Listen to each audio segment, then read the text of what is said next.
ketika ada perintah mengatakan jangan kerjakan maksiat, jangan berbuat zalim. Kata para ulama tafsir, perbuatan zalim itu tidak mengenal waktu, kapan pun nggak usah dikerjakan. Tapi ketika ada penekanan tertentu di bulan atau di waktu tertentu, ini menunjukkan bahwa keutamaan di bulan itu bukan sekedar penting meninggalkan yang diharamkan saja, tapi pahalanya bisa 2 kali lipat dari sebelumnya. Jadi bulan Rajab ini, kalau Anda bisa mengevaluasi diri, meninggalkan semua maksiat yang pernah dikerjakan dari ujung kepala sampai ujung kaki, maka diberikan pahala 2 kali lipat setidaknya dari hari-hari sebelumnya. Anda tidak mampu mengangkat tangan Anda bahwa dosa Anda tipis. Itu kan bahasa hati sebetulnya. Coba, itu bukan main-main. Anda bisa mengatakan pengen ke surga, itu keinginan. Tapi kan hati Anda mengatakan, cukup nggak bekal saya? Coba merenung malam-malam, pulang dari pengajian. Merenung coba di jalan. Saya tuh ke surga nggak sebetulnya? Ya, dalam kalimat ke surga itu sebetulnya, Anda bisa tanyakan, dosa saya ini berapa banyak gitu. Kan yang tahu sendiri Anda juga. Anda yang tahu berapa banyak Anda bermaksiat. Anda yang tahu berapa banyak mata dipakai berbuat yang salah, sampai ke ujung kaki. Dan Anda pengen ke surga. Maka kita butuh sesuatu untuk menggugurkan dosa itu. Kita butuh sesuatu. Dan Allah turunkan itu, dikasih kesempatan. Nih, saya kasih kesempatan, bulan ini istighfar ya, saya lipat gandakan. Mungkin kamu nggak sadar, karena tiap hari saya berikan kesempatan untuk istighfar, kamu nggak pakai. Mungkin kamu butuh motivasi. Nih, saya kasih sebulan nih, yang ketika Anda istighfar, ketika Anda tinggalkan maksiat, saya lipat gandakan pahalanya untuk nutupin dosa-dosa kamu. Jadi kalau Allah sudah sampaikan Anda ke bulan Rajab, Anda belum evaluasi juga, Anda butuh berapa waktu lagi untuk bisa mengevaluasi diri? Kurang cinta apa sih Allah sama kita? Awas, menempatkan sesuatu bukan pada tempatnya. Salah tidak? Salah. Misal, gampangnya begini. Ini gelas menampung air untuk minum. Ada gayung menampung air untuk mandi. Ada orang minum pakai gayung, mandi pakai gelas. Salah tidak? Salah. Nah, kata Allah begini, maaf, jangan berdusta. Wailul lil mukadzibin. Dusta itu kan salah. Kata Allah ayatnya jangan berdusta. Lalu ada orang berdusta. Salah tidak? Berarti orang itu zalim. Paham? Kata Allah jangan mencuri. Ada orang mencuri. Ayatnya mengatakan jangan, tapi ayat itu dilanggar. Ditempatkan bukan pada tempatnya. Kata Allah, Qul huwallahu ahad. Hanya Allah Tuhan satu-satunya yang esa. Ada orang mengaku Allah Tuhannya, tapi lisannya mengatakan, maaf, semua agama sama. Menuju pada Tuhan yang sama. Cuman caranya beda-beda. Berarti orang itu zalim, menempatkan ayat itu bukan pada tempatnya. Pencuri tidak menempatkan ayat itu bukan pada tempatnya. Pendusta tidak menempatkan ayat larangan berdusta pada tempatnya. Sehingga ketika ayat tidak digunakan, dia berdusta. Nah, menempatkan sesuatu bukan pada tempatnya, itu disebut dengan zalim perbuatannya. Ketika zalim itu menjadi salah, maka kesalahannya disebut dengan maksiat namanya. Paham? Ya, asa menyalahi perintah Allah Subhanahu wa taala, maksiat, perbuatan yang dianggap salah oleh Allah dan Rasulnya. Jadi kalau kita ingin terjemahkan secara singkat, zalim itu secara singkat perbuatan maksiat yang dilarang oleh syariat. Kalau sudah maksiat berarti melahirkan dosa, begitu rumusnya. Maksiat lawannya taat. Awas, awas, hati-hati. Taat melahirkan pahala. Lawan dari taat, maksiat. Maksiat melahirkan dosa. Di Quran itu cuma ada 2. Imma taat untuk dikerjakan, atau maksiat untuk ditinggalkan. Makanya agama itu sederhana. Kerjakan, do it, kerjakan. Atau leave it, tinggalkan. Kalau ada perintah kerjakan, itu pasti amal soleh, taat. Kalau ada perintah tinggalkan, itu pasti maksiat. Contoh, kita ambil turunkan misalnya taat terkait dengan ketaatan, perintah-perintah amal soleh, salat. Alladzina yu'minuna bil ghaib wa yuqimunas salat wa mimma razaqnahum yunfiqun. Ada infak. Ya ayyuhalladzina amanu kutiba alaikumus syiyam, puasa. Ya, ada haji, ada umrah dan sebagainya. Ada Al-Qur'an. Ini semua terkait dengan ketaatan. Perintahnya pasti kerjakan, kerjakan, kerjakan, kerjakan. Lebih dari itu ada larangan. Ya ayyuhalladzina amanu la yaskhar qaumin qaum. Hai orang-orang beriman, jangan saling mencela, jangan. Hai orang-orang beriman, la yaghtab ba'dukum ba'dha, jangan saling bergibah. Quran surah 49 ayat 11 sampai 12. Jangan cela, jangan berselisih, jangan gibah, gosip, jangan bertengkar, jangan mencuri, jangan berzina, maksiat. Ingat, pahala itu bukan hanya terletak pada ketaatan. Ingat ya, saya ulangi, pahala bukan hanya terletak ketika Anda mengerjakan ketaatan. Salat dapat pahala, infak dapat pahala. Bukan hanya itu, Anda meninggalkan maksiat pun dapat pahala. Teman-teman di kantor nih, lagi di kantor, lagi kerja, ada yang ngajak Anda korupsi, disogok Anda menolak. Bukan cuma menolak, Anda dapat pahala saat itu. Ketika Anda diajak curang, ada tender, Anda diminta curang, Anda menolak. Begitu Anda menolak, Anda dapat pahala. Jangan dikira Anda menghindari maksiat saja, tidak. Karena rumus Qur'annya, begitu Anda meninggalkan maksiat, maka pahala diberikan kepada Anda. Sama ketika Anda misalnya, maaf, sedang lihat WhatsApp, nonton TV, ada videoton di jalan, ada tampilan-tampilan aurat terbuka. Kemudian Anda palingkan wajah Anda hindarkan misalnya. Begitu Anda hindarkan, Anda dapat pahala di situ. Jadi meninggalkan maksiat itu bukan sekedar menghindari, bukan cuma itu persoalannya. Begitu Anda tinggalkan, pahala didapatkan. Ibu sedang kumpul-kumpul, tiba-tiba begitu sedang kumpul ada yang bergosip misalnya. Kemudian ibu alihkan kepada pembicaraan yang lain. Itu begitu Anda alihkan, Anda mendapatkan pahala. Jeng, kok pindah topik? Kenapa? Iya, saya lagi nyari pahala. Luar biasa. Emang pahala di mana belum ketemu? Jelas ya? Sebaliknya, kalau Anda kerjakan secara berlawanan, maka konsekuensinya Anda mendapatkan dosa. Perhatikan, taat ini sifatnya dikerjakan. Tiba-tiba Anda kerjakan berlawanan, Anda tinggalkan. Harusnya sholat, tidak sholat. Harusnya infak, tidak infak. Harusnya puasa, dia tinggalkan. Harusnya bisa haji, dia sengaja tidak lakukan. Maka ketika perintahnya minta dikerjakan, Anda kerjakan berlawanan, Anda tinggalkan, maka maaf, rumusnya pun berlawanan. Maka lawannya yang datang dosa. Sama persis, ini perintahnya tinggalkan. Lalu ada orang kemudian mengerjakannya, berlawanan dia lakukan. Kata Allah, jangan berselisih, tiba-tiba Anda berselisih. Kata Allah, jangan mencela, tiba-tiba ada yang mencela. Kata Allah, jangan mencuri, tiba-tiba mencuri. Seharusnya mendapatkan pahala dari meninggalkan dosa ini, maka mohon maaf, terbalik dia. Yang seharusnya dapat pahala ketika meninggalkan, maka dosa yang diraih di sini. Jelas di sini? Baik. Kalau sudah paham hukumnya, teman-teman sekalian, maka perhatikan baik-baik. Khusus di bulan-bulan yang 4 ini, dan sekarang kita ada di salah satunya, yaitu bulan Rajab. Ketika ada perintah mengatakan jangan kerjakan maksiat, jangan berbuat zalim. Kata para ulama tafsir, perbuatan zalim itu tidak mengenal waktu, kapan pun nggak usah dikerjakan. Tapi ketika ada penekanan tertentu di bulan atau di waktu tertentu, ini menunjukkan bahwa maaf, keutamaan di bulan itu bukan sekedar penting meninggalkan yang diharamkan saja, tapi pahalanya bisa 2 kali lipat dari sebelumnya. Jadi kalau ada orang berusaha meninggalkan maksiat di bulan Rajab, di bulan-bulan yang 4 tadi, sekarang kita Rajab di dalamnya, dia berusaha meninggalkan maksiat. Misalnya maaf, mata dia jaga supaya di jalan nggak ngelihat yang bermaksiat, di handphone nggak lihat yang bermaksiat. Begitu dia buka status media sosial, pengen lihat Akhyar TV yang muncul iklan, aurat terbuka, gitu kan? Astagfirullah, Akhyar TV kok ada gininya? Bukan, itu iklan, iklan. Maka Anda palingkan, kan? Tutup kemudian ganti, langsung cari lagi, ya. Dan tidak lambat, tidak lambat. Astagfirullah. Tutup, seketika palingkan. Begitu Anda tutup, itu pahalanya 2 kali lipat dari hari sebelumnya. Di bulan ini, itu kata para ulama, ya ada nanti Imam Al-Qurtubi, ada beberapa syekh yang lainnya mengatakan, ketika Allah menekankan meninggalkan maksiat di bulan tertentu, itu menunjukkan perbuatan itu melahirkan pahala berganda dari waktu-waktu sebelumnya. Jadi bulan Rajab ini, kalau Anda bisa mengevaluasi diri, meninggalkan semua maksiat yang pernah dikerjakan dari ujung kepala sampai ujung kaki, maka diberikan pahala 2 kali lipat setidaknya dari hari-hari sebelumnya. Rumus pahala itu kalau diberikan setidaknya paling minimal 10.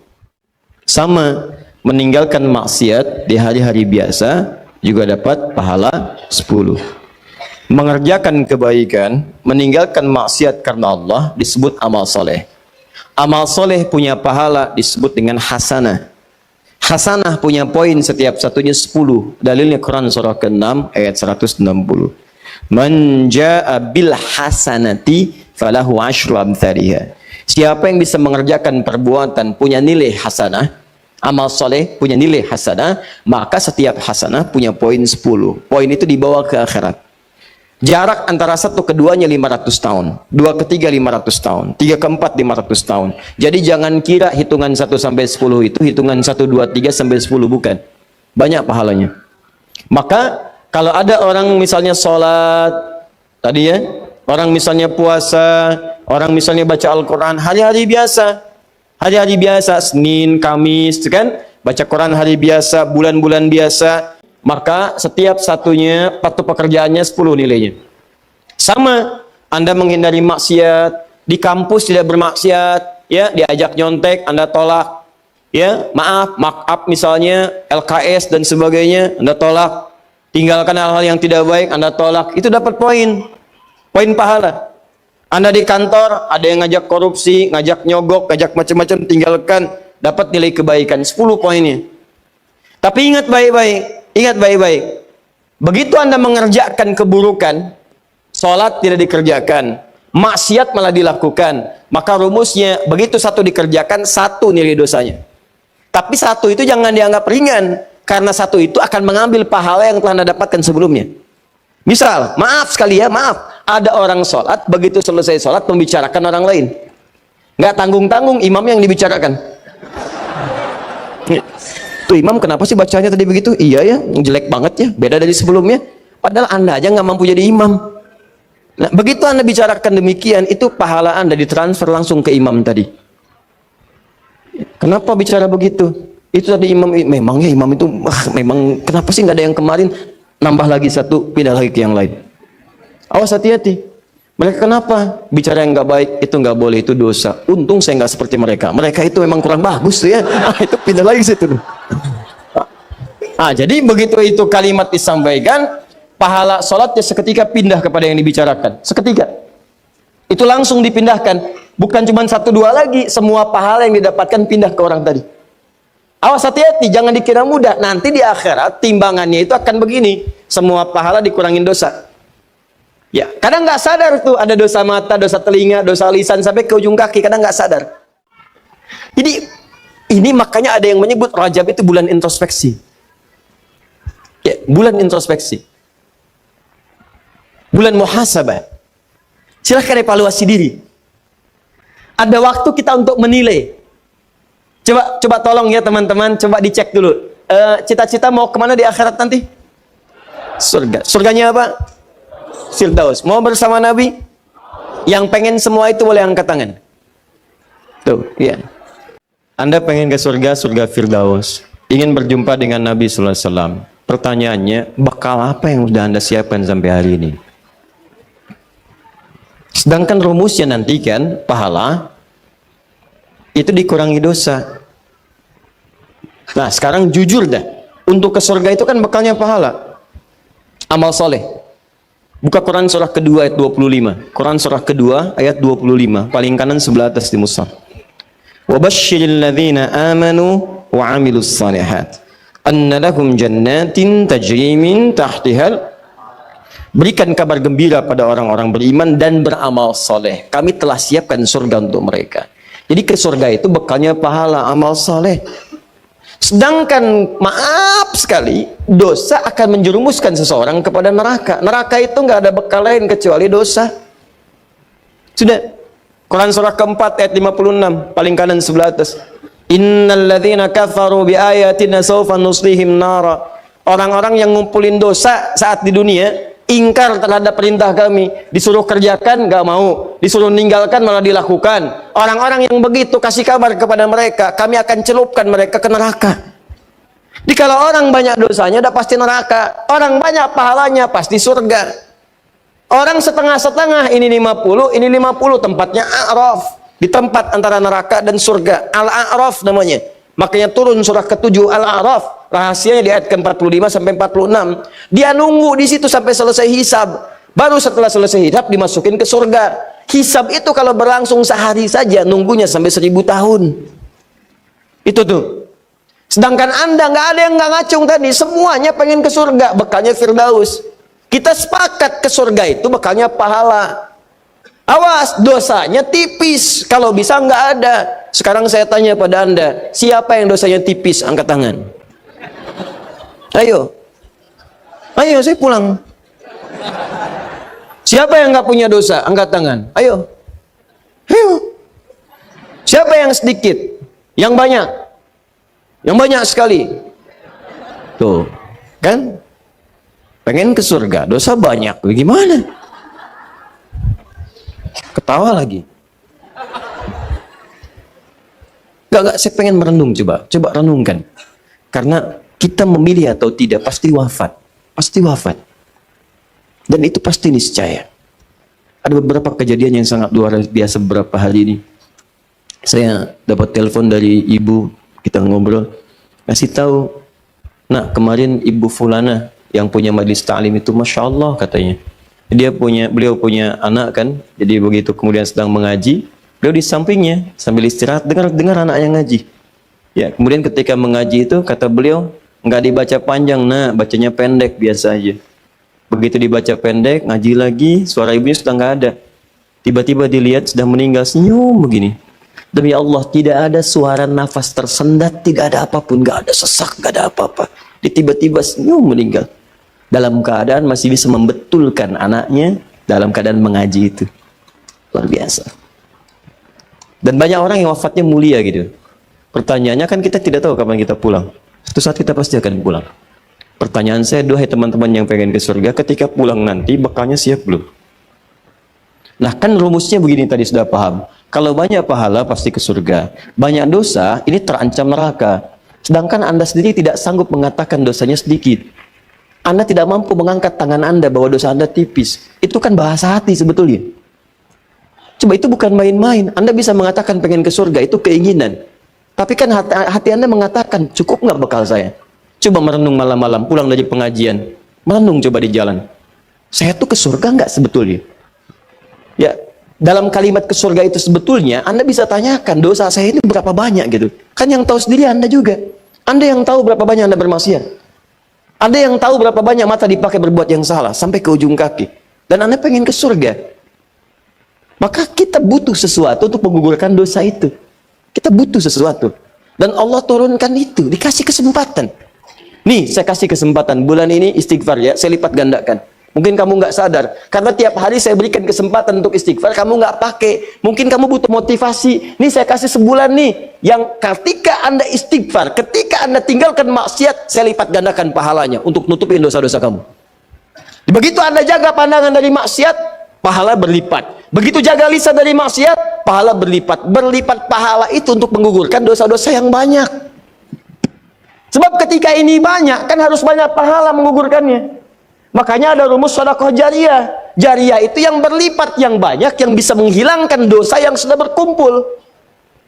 Makanya kan Nabi ngasih rumus begini, kalau Anda bisa punya modal sedikit tapi keuntungan banyak dalam urusan akhirat, pakai. Anda punya uang 50.000, Anda pengen sedekah. Anda lihat orang butuh makanan, Anda kasih.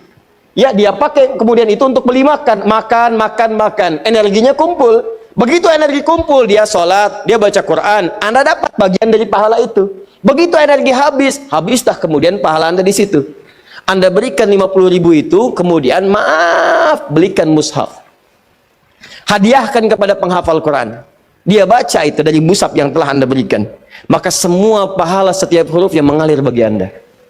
Dia jadi penghafal Quran, mushafnya masih ada. Dipakai yang lain, pahala lagi buat Anda. Yang tadi telah hafal Quran, dia mengajar lagi, punya 10 murid, pahala dari 10 murid itu untuk Anda.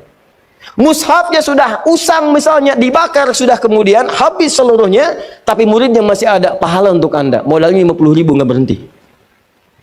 Tapi berapa dosa yang sudah dikumpulkan? Nah itu pahala tadi, nutupin dosa-dosa tadi. Tutup. Allah kasih waktu khusus.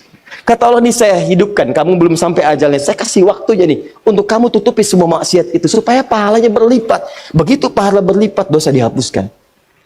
Jadi kalau Allah sudah sampaikan Anda ke bulan Rajab, Anda belum evaluasi juga, Anda butuh berapa waktu lagi untuk bisa mengevaluasi diri? Kurang cinta apa sih Allah sama kita? Makanya ketika Nabi meminta Umar, mengatakan, "Hei Umar, siapa yang paling kamu cintai? Keluarga saya, bapak saya, ibu saya." Baru ditempatkan Allah dan Rasulnya. Ya, saya belum mendengar. Ulangi lagi, ulangi lagi, ulangi lagi. Sampai Umar mengatakan, tidak ada yang paling saya cintai kecuali Allah dan Rasulnya, baru keluarganya. Kata Nabi, ini yang dikatakan oleh Nabi sallallahu alaihi wasallam bermakna, teman-teman sekalian, la yatimmu ahadukum, atau dalam riwayat lain, tidak sempurna keimanan seseorang. Awas, hati-hati, sampai dia mencintai, menjadikan Allah dan aku lebih daripada yang lainnya. Sampai dia lebih menjadikan Allah dan aku lebih daripada yang lainnya. Dicinta Allah itu lebih pada yang lain. Apa tandanya? Amal soleh. Begitu Anda sedang bekerja, Allahu Akbar, Allahu Akbar. Kalau Anda cinta Allah, betul, tinggalkan apa yang Anda kerjakan. Kerjakan dulu perintah Allah. Kecuali pada aspek-aspek yang darurat sifatnya, yang Allah perkenankan. Dokter sedang tindakan, sedang operasi, baru dibuka perutnya, jantung kelihatan. Allahu Akbar, Allahu Akbar. Maaf ya, panggilan Allah sudah tiba. Wah, begitu balik lagi kacau gitu kan keadaan. Nah, itu boleh istisna namanya. Nah, saya pengen katakan, ada peluang di bulan Rajab ini untuk mengevaluasi diri. Pahalanya banyak, jangan berbuat zalim. Sebaliknya, ada orang dikasih kesempatan, tinggalkan maksiat, saya gandakan, malah bermaksiat. Seakan-akan nantangin Allah. Saya kasih kesempatan ninggalin maksiat, saya gandakan pahalanya. Dia sengaja maksiat. Mata pakai maksiat lagi, telinga dengar maksiat sampai ke ujung kakinya. Maka kata para ulama, orang seperti ini ketika dia diberikan kesempatan untuk meninggalkan maksiat, malah dia kerjakan, maka dosanya berlipat dari hari sebelumnya. Jadi bulan ini, kalau Anda meninggalkan maksiat, pahalanya berlipat. Kalau Anda berbuat dosa, pahalanya berlipat. Maaf, dosanya berlipat. Kalau Anda berbuat taat dengan meninggalkan maksiat, maka pahala berlipat. Kalau Anda sengaja mengerjakan maksiat di bulan-bulan ini, bulan Rajab, Anda kerjakan maksiat, maka dosanya pun berlipat dari sebelumnya. Cukup satu dosa, itu bisa menyebabkan Anda terhambat ke surga. Sekarang dosanya berlipat, Anda masih kerjakan juga, dan Anda pengen ke surga. Allahu Akbar.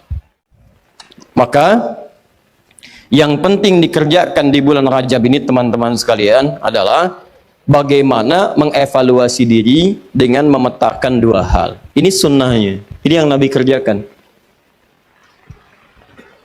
Satu, jauhi maksiat.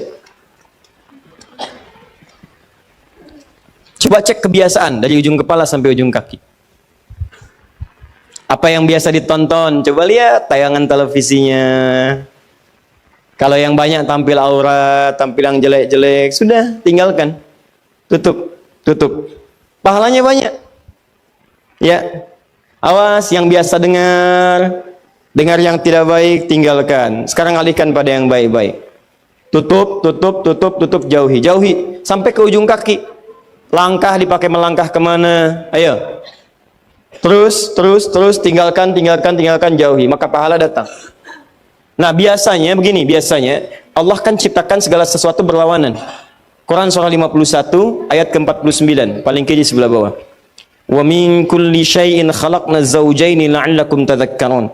Segala hal saya ciptakan berlawanan, berpasangan, supaya kalian itu tahu cuman saya yang tidak punya pasangan. Laki-laki pasangan perempuan, jantan pasangan betina, putik pasangan benang sari. Sama, maksiat itu punya lawan, namanya taat. Ada lawannya. Ada pasangan yang bisa kemudian bersatu, ada pasangan dalam bentuk lawannya hitam, lawannya putih, ya kan? Nah, ini nggak bisa bersatu dua-duanya. Awas, hati-hati. Taat lawannya maksiat. Pasangan yang dimaksudkan lawan, tadad dalam bahasa Arab. Nggak bisa menyatu. Maka biasanya ini akan saling mengalahkan. Kalau yang satu unggul, yang lainnya turun. Yang satu turun, yang lain naik. Demikian kalau orang sudah terbiasa menjauhi maksiat yang ditekan, maka taatnya akan naik. Kalau nggak percaya silahkan. Kalau orang sudah terbiasa menghindari kosakata yang kotor, maka di lisannya akan keluar yang baik-baik saja. Kalau dia terbiasa kemudian melihat yang baik-baik, maka maksiatnya yang buruk-buruk tidak akan pernah dilihat. Sebaliknya, maaf, kalau terbiasa melihat yang haram, maka kepada yang halal itu akan gak suka. Saya sering katakan, kalau suami-suami sudah senang melihat wajah-wajah yang bukan mahramnya, pasti ada rasa ketidaksukaan pada istrinya. Ketika seorang suami sudah tidak senang memandang istri yang halal, itu berarti matanya sering dipakai melihat yang haram. Sama persis ketika istri sudah tidak senang memandang yang halal dari suaminya, maka seringkali dia melihat wajah-wajah yang diharamkan kepadanya. Coba cek berapa banyak Anda menggali status di media sosial. Silahkan cek berapa banyak wajah-wajah yang seharusnya dilihat Anda lihat, dan seterusnya. Ini rumus ya. Jadi mustahil ada orang meninggalkan maksiat, taatnya tidak naik, itu mustahil. Mustahil. Jadi di bulan Rajab ini, yang harus Anda kerjakan, tingkatkan ketaatan, jauhi maksiat. Cara paling cepat, tinggalkan maksiat, maka ini akan naik. Nah, ada satu rumus, yang saat ibadah ini dikerjakan, rumusnya dilakukan, maka dua-duanya ini akan segera otomatis terjadi. Saya ulang, ada satu rumus, satu jenis ibadah, yang kalau Anda kerjakan ini, maka secara otomatis semua jenis maksiat akan ditinggalkan, dan semua jenis ketaatan akan dikerjakan. Ibadah itu namanya puasa. Cuma puasa yang saat dikerjakan pada saat yang bersamaan, maaf, orang yang puasa saat mengerjakan puasa itu pada saat yang bersamaan sudah pasti akan meningkat nilai ketaatan dan amal ibadahnya. Silakan kalau tidak percaya. Anda tidak puasa belum tentu bisa memberi. Silahkan cek. Ada yang di depan mata minta pak, minta pak, minta, belum tentu diberi. Tapi saat puasa, jangankan yang kelihatan mata, yang tak nampak di data. Berapa yatimnya, berapa du'afanya. Silahkan cek saat Ramadan. Bukankah Anda mendata berapa yatim, berapa fakir, berapa miskin. Anda kalau tidak sedang puasa, belum tentu baca Al-Quran. Tapi saat puasa, itu bisa buka dalam setiap kesempatan. Buka Al-Quran, baca, baca, baca, baca. Anda kalau tidak sedang puasa, jangankan sholat sunnah, sholat fardu terlambat biasa. Tapi kalau sedang puasa, jangankan yang fardu, yang sunnah Anda kerjakan. Jadi puasa itu, pada saat yang bersamaan ketika dikerjakan, pasti bisa meningkatkan amal soleh. Saat bersamaan, orang puasa pasti meninggalkan maksiat. Nggak ada orang puasa sengaja mengerjakan maksiat, nggak ada. Dan dia akan jaga. Silahkan cek. Lisan mau berdusta, dipancing-pancing, nggak mau. Ya, lihat. Mau marah, ditahan. Kenapa? Takut batal puasanya. Itu latihannya. Maghrib jam berapa sekarang?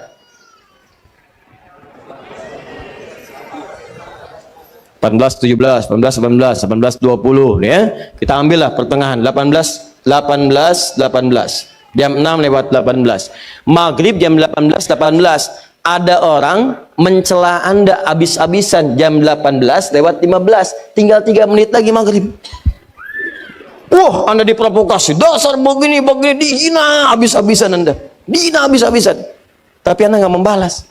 Padahal biasanya temperamen. Ditanya, kenapa nggak balas? Ah, nanti habis buka.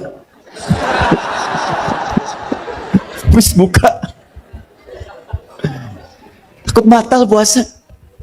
Tuh, makanya cara terbaik berevaluasi diri itu saat puasa. Puasa, tahan maksiat, kerjakan semua nilai ketaatan-ketaatan. Makanya disebutkan di hadis Muslim, nomor hadis 1960, riwayat Sayyidah Aisyah, dikuatkan oleh keterangan Ibnu Abbas radhiyallahu taala anhuma, Nabi itu teman-teman sekalian, dia sering meningkatkan puasa di bulan-bulan hurum, bulan hurum.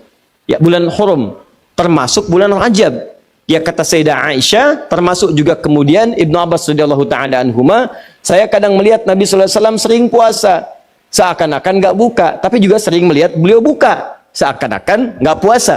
Ya, maksudnya apa? Maksudnya, kalau Anda ingin kemudian meningkatkan puasa di bulan-bulan hurum, seperti bulan Al-Muharram, bulan Dzulqa'dah, bulan Dzulhijjah, bulan Rajab, itu silahkan, boleh-boleh saja. Walaupun tidak ada kekhususan mengkhususkan puasa di satu bulan saja, tidak. Ya, tapi kalau Anda ingin tingkatkan puasa, silahkan. Ini dalilnya yang sahih. Apa dalil sahihnya? Tadi saya bacakan. Ya, Pertama, isyarat ayat Qur'annya menyebutkan demikian. Yang kedua, untuk puasanya hadis Muslim nomor hadis 1960. Kalau Anda ingin menunaikan puasa di bulan Rajab dengan mengikuti Nabi, isyaratnya untuk menghidupkan evaluasi diri, terkhusus di bulan-bulan haram yang 4 tadi, maka itu tidak ada masalah, silahkan. Sunnah, boleh. Kalau ada yang tanya, boleh nggak saya puasa bulan Rajab? Silahkan. Anda mau Senin puasa? Silahkan. Kamis puasa? Silahkan. Tidak ada batas, seperti hari-hari biasa. Seperti hari biasa, cuman pahalanya ketika Anda kerjakan untuk menghindari maksiat, maka tadi itu bisa berlipat dari hari sebelumnya. Jelas sampai sini? Jadi kalau Anda ingin puasa bulan Rajab, misalnya saya pengen puasa Senin, boleh. Pengen puasa Kamis, boleh. Pengen puasa Senin Kamis, silahkan. Pengen Ayyamul Bid, silahkan. Pengen puasa Daud, silahkan. Atau pengen misalnya puasa beruntut, Senin puasa, Selasa puasa, Rabu puasa, Kamis tidak, boleh. Apa dalilnya? Tadi, karena puasa di bulan-bulan hurum dianjurkan oleh Nabi SAW. Bulan hurum ada 4, 1 Dzulqa'dah, 2 Dzulhijjah, 3 Al-Muharram, 4 Rajab. Paham? Tapi kalau ada kemudian yang menyampaikan kepada Anda, kalau Anda puasa di bulan Rajab akan mendapatkan pahala sekian.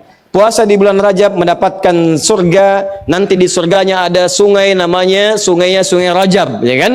Puasa sehari di bulan Rajab, maka Anda akan diampuni semua dosa, dibebaskan dari neraka. Kalau sudah bebas dari neraka, ngapain puasa Ramadan?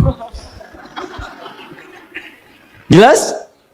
Jadi keutamaan puasa di bulan Rajab itu sebetulnya keutamaan umum yang disebutkan dalam dalil-dalil masuk dalam kategori puasa dan ibadah di bulan-bulan hurum, seperti keutamaan di 3 bulan yang lainnya. Tidak ada amalan-amalan khusus misalnya yang hadis-hadisnya menunjuk keistimewaannya. Tapi kalau Anda kerjakan, silahkan saja kerjakan dengan niat mengerjakan amalan-amalan rutinitas seperti yang lainnya. Dan pahala Allah berikan kepada Anda. Contoh, Anda pengen sholat malam, silahkan sholat malam.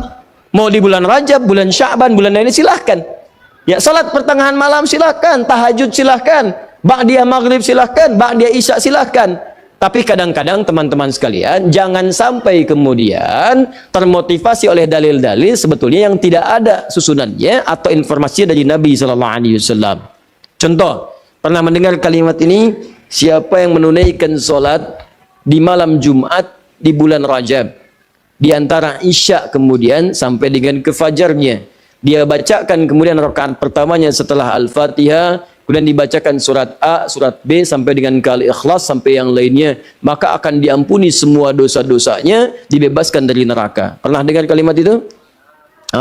Ini hadisnya hadis palsu. Ya, hadisnya hadis palsu. Bahkan di kitab hadis palsu pun tidak ditemukan.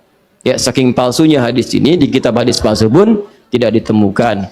Pernah dengar hadis ini? Inna fil jannati baban yuqalu Rajab. Di surga itu ada satu pintu, satu sungai. Nama sungainya Sungai Rajab. Siapa yang bisa puasa sehari di bulan Rajab, maka dia akan mendapatkan kenikmatan surga di situ dengan air minum dari Sungai Rajab. Pernah dengar? Nah, itu hadisnya pun hadis palsu. Saking palsunya, teman-teman, di kitab-kitab yang primer pun tidak ditemukan. Saya sudah menggali, ada 7 kitab yang menyampaikan itu. Saya sudah tulis semuanya, 7 kitabnya, di mana ininya, rawinya siapa, saya sampaikan semua. Ini ada At-Tashi' Ashar al-Masyhur Baghdadiyah, pengarangnya Abu Tahir As-Salafi, Fadailu Syahri Rajab Al-Hasan ibn Muhammad Al-Khilal, Fadl Rajab Abul Qasim ibn As-Sakir, Al-Amali Al-Khamisiyah karangan Yahya bin Al-Husain Al-Syajari, Al-Jurjani, Syu'abul Iman karangan Al-Baihaqi, At-Tadwin fi Akhbari Qazwain karangan Abdul Karim Ar-Rafi'i, Fadailul Awqat karangan Al-Baihaqi. Semuanya dicantumkan untuk menginformasikan pada kita hadisnya maudhu, palsu, paling minimal dhaif. Jadi dituliskan itu untuk kasih informasi. Ini hadisnya dhaif ya. Ya, hadisnya palsu. Jangan dipakai sebagai rujukan. Bukan dituliskan untuk menginformasikan pada kita itu amalan, jelas. Tapi kalau Anda misalnya pengen bangun malam, silahkan. Cuma jangan merujuk kepada informasi tadi. Jadi kita bersikap adil di tengah-tengah. Awas, hati-hati. Hadis ini ditampilkan bukan untuk mencela orang. Jangan sampai Anda melihat ada orang misalnya puasa di bulan Rajab, Anda katakan, oh ya hadis palsu. Bukan. Karena dia bisa menggunakan yang sahih. Jelas. Anda sendiri nggak puasa, malah mencela orang. Kalau pengen puasa silahkan, tapi gunakan sandaran yang sahih hadisnya. Jelas? Kalau malam pengen sholat, boleh nggak? Boleh. Silahkan tunaikan sholat, tapi jangan jadikan hadis palsu sebagai sandaran. Paham? Ustadz, kenapa hadis-hadis itu muncul? Pada asalnya niatnya baik, cuman dilakukan dengan cara yang salah. Apa niat baik itu? Ada sebagian orang melihat keutamaan banyak di bulan Rajab, tapi orang banyak meninggalkannya. Akhirnya dibuatlah anjuran untuk mengerjakan itu semua. Cuma dituliskan dengan cara yang salah. Begitu disampaikan dengan cara yang salah, jadilah kemudian acuannya keliru. Itulah asal munculnya orang banyak mengerjakan amalan mengacu pada dasar-dasar yang kurang sempurna. Paham sampai sini? Jadi kalau saya tanya, boleh nggak puasa di bulan Rajab? Boleh. Boleh nggak sholat malam di bulan Rajab? Boleh nggak sedekah di bulan Rajab? Boleh nggak mengkhususkan saya puasa sehari di bulan Rajab dapat surga? Boleh? Ah, itu yang dalilnya bermasalah. Paham sampai sini? Jadi itulah asal muasalnya, runtutan ayatnya sudah ada jelas, hadisnya sudah ada, yang palsu sudah ada, yang sahih juga ada, yang sahih dijadikan acuan, yang kemudian dhaif atau palsu kita tinggalkan. Sepakat sampai sini? Maka kalau sudah sepakat, yang tidak sepakat kita tinggalkan dan tidak ada pertanyaan lagi sampai harus diulang ke tahun depan. Jelas ya? Baik. Paham sampai sini?